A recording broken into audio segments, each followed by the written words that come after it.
നമസ്തേ. ഓം ശ്രീ മാത്രേ നമ. ശ്രീദേവി അസ്ട്രോളജിക്കൽ ചാനലിലേക്ക് ഏവർക്കും സ്വാഗതം. 6/3/2025 വെള്ളിയാഴ്ച, കൊല്ലവർഷം 1200 കുംഭമാസം 23 ശുക്ലപക്ഷ അഷ്ടമി തിഥിയും മകയിരം നക്ഷത്രവും വരുന്ന ദിവസം പകൽ 6:39 AM ഉദയവും 6:32 PM Surya അസ്തമനവും 12:40 PM ചന്ദ്രോദയവും രാഹുകാലമാകട്ടെ 11:06 AM മുതൽ 12:36 PM വരെയും ഗുളികകാലം 8:08 AM മുതൽ 9:37 AM വരെയും യമകണ്ഠകാലം 3:34 PM മുതൽ 5:03 PM വരെയും ആണ്. രാഹുകാലം, ഗുളികകാലം, യമകണ്ഠകാലം ഈ 3 സമയങ്ങളും നമ്മൾ ശുഭകാര്യങ്ങൾ ചെയ്യുന്നതിന് വർജിക്കുന്നത് നന്നായിരിക്കും. അഭിജിത്ത് മുഹൂർത്തം ഏത് ശുഭകാര്യങ്ങൾ ചെയ്യുന്നതിനും നല്ല സമയമാണ്. 12:12 PM മുതൽ 12:34 PM വരെയും 12:38 PM മുതൽ 1 മണി വരെയുമാണ് അഭിജിത്ത് മുഹൂർത്തം. ഈ മുഹൂർത്തത്തിൽ ഏത് വീട് മാറുക, സ്ഥലത്തിനൊക്കെ അഡ്വാൻസ് കൊടുക്കുക, നമുക്ക് എന്തെങ്കിലും പർച്ചേസ് നടത്തുക, എഗ്രിമെൻറ്റുകൾ സൈൻ ചെയ്യുക, ഇതിനൊക്കെ പറ്റിയ മുഹൂർത്തമാണ് അഭിജിത്ത് മുഹൂർത്തം. അപ്പോൾ ഈ വെള്ളിയാഴ്ച സന്തോഷമായിട്ട് എല്ലാവരും 12:38 PM മുതൽ 1 മണി വരെയുള്ള അഭിജിത്ത് മുഹൂർത്തം ശുഭകാര്യങ്ങൾക്കായി ഉപയോഗിക്കുക. തുലാം രാശിക്കാർക്ക് ചന്ദ്രാഷ്ടമമാണ്. ഇനി നമുക്ക് രാശിചക്രത്തിലേക്ക് ഒന്ന് കടക്കാം. സൂര്യൻ കുംഭം രാശിയിലും ചന്ദ്രൻ ഇടവൻ രാശിയിൽ ഉച്ചസ്ഥയായും ചൊവ്വ മിഥുനൻ രാശിയിലും ബുധൻ മീനൻ രാശിയിലും വ്യാഴം അല്ലെങ്കിൽ ഗുരു ഇടവത്തിലും ശുക്രൻ മീനത്തിലും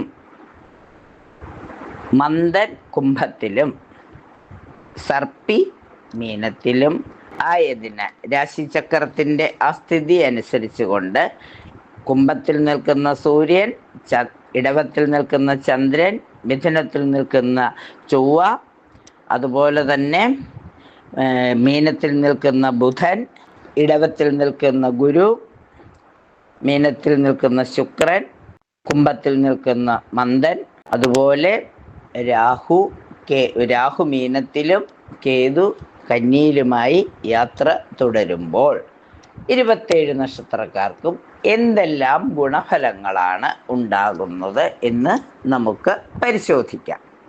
മേടം രാശി വിദ്യാർത്ഥികൾക്ക് പരീക്ഷയിൽ നല്ല രീതിയിൽ ഒരു പ്രവർത്തനം കാഴ്ചവെക്കുവാൻ സാധിക്കും. ജോലി മാറ്റത്തിന് ശ്രമിക്കാൻ പറ്റുന്ന സമയമാണ്. മനസ്സമാധാനവും സന്തോഷവും കൈവരും. ജോലി സ്ഥിരത ലഭിക്കും. വീട്ടുകാരുടെ പ്രീതി കൈപ്പറ്റും. പുതിയ അറിവുകൾ നേടും. ഭാവി കാര്യങ്ങളിൽ വ്യക്തത ലഭിക്കും. ആത്മവിശ്വാസം കൂടും. സാമ്പത്തിക സ്ഥിതി മെച്ചപ്പെടും. പൊതുവെ പറഞ്ഞാൽ വെള്ളിയാഴ്ച മഹാലക്ഷ്മിയെ പ്രാർത്ഥിക്കുന്നത് മൂലം, ചോറ്റാനിക്കരയിലെ അമ്മയുടെ പ്രധാന ദിവസമായതുകൊണ്ട്, അല്ലെങ്കിൽ മഹാലക്ഷ്മിയുടെ പ്രധാന ദിവസമായതുകൊണ്ട് ലക്ഷ്മി പൂജ ചെയ്യുന്നതും പ്രാർത്ഥനകൾ നടത്തുന്നതും കൂടുതൽ ഗുണഫലങ്ങൾ നൽകും. അപ്പോൾ തീർച്ചയായും ജയ് മഹാലക്ഷ്മി എന്നോ മഹാലക്ഷ്മി അഷ്ടകം ജപിക്കുകയോ വെളുപ്പും ചെന്താമരയുടെ നിറവും കലർന്ന പിങ്ക് നിറഞ്ഞ വസ്ത്രം ധരിക്കുന്നത്, താമരപ്പൂവിൻ്റെ നിറത്തിലുള്ള വസ്ത്രം ധരിക്കുന്നതൊക്കെ ഒരുപാട് ഗുണഫലങ്ങൾ നൽകും. ഇടവം രാശി പ്രതീക്ഷകൾ യാഥാർത്ഥ്യമാകുന്ന ദിവസമാണ്. പുതിയ മാറ്റങ്ങൾ ആഗ്രഹിക്കുന്നവർക്ക് കർമ്മരംഗത്തായാലും ജീവിത സാഹചര്യങ്ങൾ ഒന്ന് മെച്ചപ്പെടുത്തുന്നതിനായാലും ഒക്കെ അനുകൂലമായ ദിവസമാണ്. ആരോഗ്യം അല്പം മെച്ചപ്പെടും. പാരമ്പര്യ സ്വത്ത് കൈവശം വന്നു ചേരും. വീട്ടുകാരിൽ നിന്നും ഗുണങ്ങൾ വർദ്ധിക്കും. വിശിഷ്ട സ്ഥലങ്ങൾ, അതായത് പുണ്യസ്ഥലങ്ങൾ സന്ദർശിക്കും. കാര്യതടസ്സങ്ങൾ മാറിക്കിട്ടും. ബുദ്ധിമുട്ടുകൾ പൊതുവെ മാറിക്കിട്ടുന്ന ദിവസമാണ്. കഴിയുന്നതും മഹാലക്ഷ്മിയെ പ്രാർത്ഥിക്കുക. രാശിനാഥ കൂടിയായ മഹാലക്ഷ്മിയെ പ്രാർത്ഥിക്കുക. കഴിയുന്നതും മഹാലക്ഷ്മി അഷ്ടകം, കനകധാരാസ്തവം, അതുപോലെ മഹാലക്ഷ്മി സ്തവം ഒക്കെ ജപിക്കുന്നത് കൂടുതൽ കൂടുതൽ ഗുണങ്ങൾ വന്നു ചേരുന്നതിന് സഹായകമാകും. ചോറ്റാനിക്കരമ്മയെ പ്രാർത്ഥിക്കുന്നത് ഉത്സവകാലമായതുകൊണ്ട് ചോറ്റാനിക്കരമ്മയെ പ്രാർത്ഥിക്കുന്നത് കൂടുതൽ നന്മകൾ വരുത്തുന്നതാണ്. മിഥുനം രാശി. ഇഷ്ടകാര്യങ്ങൾ, ഓരോ കാര്യങ്ങൾ നമ്മൾ മനസ്സിൽ ഇഷ്ടപ്പെടുന്ന കാര്യങ്ങൾ അടുക്കും ചിട്ടയും കൂടി ചെയ്യുവാൻ സാധിക്കും. ചില സ്ഥാനങ്ങൾ മനസ്സിൽ ആഗ്രഹിച്ചിരുന്നത് ലഭിക്കുവാനുള്ള സാധ്യതയുണ്ട്. അകന്നു പോയവർ വീണ്ടും അടുപ്പം കാണിച്ച് വരുന്നതായിരിക്കും. ഇഷ്ടവിഷയങ്ങൾ പഠിക്കാൻ ആഗ്രഹിക്കുന്നവർക്ക് അതിനുള്ള അവസരവും വന്നു ചേരും. തൊഴിൽ മാറ്റത്തിനുള്ള സാധ്യതയും കാണുന്നു. ഏത് കർമ്മരംഗത്ത് പ്രവർത്തിക്കുന്നവരായാലും അല്പം കഷ്ടതകൾ ഉണ്ടെങ്കിലും വരവിനേക്കാൾ ചിലവ് അല്പം കൂടുതലാണെങ്കിലും നല്ല പ്രാർത്ഥനയോടുകൂടി ചോറ്റാനിക്കര അമ്മയെ മനസ്സിരുത്തി പ്രാർത്ഥിച്ച് അമ്മയുടെ നാമം ഉരുവിട്ട് മഹാലക്ഷ്മിയെ നിത്യം ജപിച്ച് ശ്രീകൃഷ്ണ ഭഗവാനെ കൂടി പ്രാർത്ഥിക്കുമ്പോൾ രാശിനാഥനായ ശ്രീകൃഷ്ണ ഭഗവാനെ പ്രാർത്ഥിക്കുകയും അതുപോലെ തന്നെ മൂകാംബിക ദേവിയെയും മഹാലക്ഷ്മിയെയും പ്രാർത്ഥിക്കുമ്പോൾ അഷ്ടമി നാളായതുകൊണ്ട് വരാഹി ദേവിക്ക് പ്രാർത്ഥനകൾ ചെയ്യുന്നതോടുകൂടി എല്ലാവിധ സൗഭാഗ്യങ്ങളും അനുഭവ യോഗ്യമാകും. കർക്കിടകക്കൂറ്. പല രംഗത്തും പുതിയ അവസരങ്ങൾ ലഭിക്കും. കാര്യപ്രാപ്തി വർദ്ധിക്കും.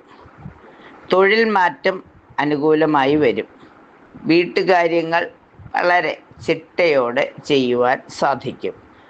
പ്രശംസയ്ക്ക് അർഹമായ രീതിയിൽ ഓരോ കാര്യങ്ങൾ ചെയ്യുന്നതിന് ഒരു ശ്രമം നടത്തും. പുതിയ കൂട്ടുകെട്ടുകൾ, നല്ല സൗഹൃദങ്ങൾ വന്നു ചേരും.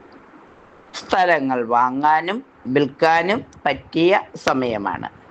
ജീവിത രീതിയിൽ നല്ല മാറ്റങ്ങൾ വരുത്തും. മാനസിക സമ്മർദ്ദങ്ങൾ കുറയും. വിനോദയാത്രകൾ പ്ലാൻ ചെയ്യും. പൊതുവെ പറഞ്ഞാൽ മഹാലക്ഷ്മിയെ പ്രാർത്ഥിക്കുന്നതോടൊപ്പം മഹാത്രിപുര സുന്ദരിയെ കൂടി പ്രാർത്ഥിക്കുക. ദുർഗാദേവിയെ പ്രാർത്ഥിക്കുമ്പോൾ കൂടുതൽ കൂടുതൽ മംഗളങ്ങൾ വന്ന് ഭവിക്കുന്നതാണ്. അഷ്ടമി ആയതുകൊണ്ട് തന്നെ വരാഹി ദേവിയെ കൂടി പ്രാർത്ഥിക്കുന്നത് ശുഭഫലങ്ങൾ നൽകും. ചിങ്ങക്കൂറ്. സാമ്പത്തിക രംഗത്ത് ചെറിയ രീതിയിലുള്ള നേട്ടങ്ങൾ ഉണ്ടാകും. തൊഴിൽ രംഗത്ത് പുതിയ ആശയങ്ങൾ നടപ്പിലാക്കും. ആർഭാടങ്ങൾക്ക് ഒരു നിയന്ത്രണം വരുത്തും. എല്ലാ രംഗത്തും വിജയിക്കണം എന്നുള്ള ആഗ്രഹത്തോടെ പ്രവർത്തനം ചെയ്യും. പുതിയ വരുമാന മാർഗങ്ങൾ ഉണ്ടാവും. ആരോഗ്യ പ്രശ്നങ്ങൾ ഒരു പരിധിവരെ പരിഹരിക്കപ്പെടും. വെല്ലുവിളികളെ നിഷ്പ്രയാസം മറികടക്കും. ജോലിയിൽ വഴിത്തിരിവുകൾ ഉണ്ടാവും. മഹാലക്ഷ്മിയെ പ്രാർത്ഥിക്കുക. മഹാലക്ഷ്മി അഷ്ടകം ജപിക്കുക. മഹാലക്ഷ്മി ഗായത്രി ജപിക്കുക. ഗായത്രി മന്ത്രം ജപിക്കുക. സൂര്യഭഗവാന് ആദിത്യ ഹൃദയ മന്ത്രം ജപിക്കുക. എല്ലാ സമയവും ഓം ശ്രീ നമ, ഓം ശ്രീ നമ, ഓം ശ്രീ നമ എന്ന്, അല്ലെങ്കിൽ ജയ് മഹാലക്ഷ്മി, ജയ് മഹാലക്ഷ്മി എന്ന മന്ത്രം ഉരുവിട്ടുകൊണ്ട് ഇങ്ങനെ നടക്കുമ്പോൾ കഷ്ടതകളെല്ലാം മാറി സൗഭാഗ്യങ്ങൾ ഒന്നൊന്നായി അനുഭവത്തിലേക്ക് വരുന്നതാണ്. കന്നിക്കൂറ്. തൊഴിൽ രംഗത്ത് പുതിയ പുതിയ ആശയങ്ങൾ നടപ്പിലാക്കും. ജോലിയിൽ വിദേശത്തേക്ക് പോകാൻ ആഗ്രഹിക്കുന്നവർക്ക് അതിനുള്ള ഒരു സന്ദർഭം വന്നു ചേരും. നല്ല വാർത്തകൾ കേൾക്കുവാനാവും. അത് കർമ്മരംഗത്തു നിന്നായാലും അല്ലെങ്കിൽ ചെയ്തിരുന്ന പ്രവർത്തനങ്ങളെ അനുമോദിച്ചുകൊണ്ടുള്ള ഏതെങ്കിലും ശുഭവാർത്തകൾ കേൾക്കുവാൻ ഇടയാവും. സുഹൃത്ത് ബന്ധങ്ങൾ അല്പം ഗുണഫലത്തിൽ വരും. പൊതുരംഗത്ത് സജീവമാവും. പ്രതീക്ഷകളെല്ലാം ഒന്നൊന്നായി പൂവണിയും. പുതിയ ഇടപാടുകാരെ ബിസിനസ്സിൽ കണ്ടെത്തും. നിർത്തിവെച്ച നിർമ്മാണ കാര്യങ്ങൾ ഒന്ന് തുടരുവാനുള്ള ശ്രമം നടത്തും. വീട് പുതുക്കിപ്പണിയും. ആരോഗ്യകാര്യത്തിലുള്ള ആശങ്കകളും കുറേശ്ശെ മാറുന്നതാണ്. ഗണപതി ഭഗവാനെ പ്രാർത്ഥിക്കുന്നതോടൊപ്പം മൂകാംബിക ദേവിയെ കൂടി പ്രാർത്ഥിച്ച് മഹാലക്ഷ്മി അഷ്ടകം രാവിലെയും ഉച്ചയ്ക്കും വൈകുന്നേരം എന്ന് പറഞ്ഞ പോലെ മഹാലക്ഷ്മി അഷ്ടകം, മഹാലക്ഷ്മി സ്തവം, അതുപോലെ തന്നെ കനകധാരാ സ്തോത്രമൊക്കെ ജപിക്കുമ്പോൾ കർമ്മരംഗത്ത് ഏറ്റവും ഉയർച്ചയും സാമ്പത്തിക ഗുണവും വന്നു ചേരും. വരാഹി ദേവിയെ കൂടി പ്രാർത്ഥിക്കുമ്പോൾ കഷ്ടതകൾ പൂർണ്ണമായി മാറിക്കിട്ടും. ചോറ്റാനിക്കരയിൽ ഉത്സവം നടക്കുന്നത് കൊണ്ട് അമ്മേ നാരായണ എന്ന മന്ത്രം എപ്പോഴും മനസ്സിൽ ഉരുവിടുന്നതും ഗുണങ്ങൾ നൽകും. തുലാക്കൂറ് മക്കളുമായി ബന്ധപ്പെട്ട ചില കാര്യങ്ങളിൽ ധീരമായ നിലപാടുകൾ എടുക്കും. തൊഴിൽ സാമർഥ്യം വർദ്ധിക്കും. പുതിയ കൂട്ടുകെട്ടിലൂടെ ഗുണം ഉണ്ടാവും. പങ്കാളിയുമായി ഉണ്ടായിരുന്ന അഭിപ്രായ തർക്കങ്ങൾ പരിഹരിക്കപ്പെടും. പ്രതീക്ഷിച്ച ധനാഗമ മാർഗങ്ങൾ നേടും. സന്താനങ്ങളുടെ കാര്യത്തിൽ കൂടുതൽ ശ്രദ്ധ പതിപ്പിക്കും. വിദേശയാത്രയ്ക്കുള്ള തടസ്സങ്ങൾ ഒരു പരിധിവരെ മാറിക്കിട്ടും. എതിർപ്പുകളെ അനുകൂലമാക്കി എടുക്കും.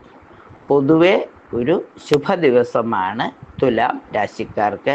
അവരുടെ രാശിനാഥയായ മഹാലക്ഷ്മിയെ പ്രാർത്ഥിക്കുന്നത് മൂലം ഓം ശ്രീ നമ എന്ന് നിത്യം ഇങ്ങനെ മുടങ്ങാതെ ജപിക്കുന്നത് മൂലം മഹാലക്ഷ്മി അഷ്ടകം ജപിക്കുക, കനകധാരാ സ്തോത്രം ജപിക്കുക, ലളിതാ സഹസ്രനാമം ജപിക്കുക.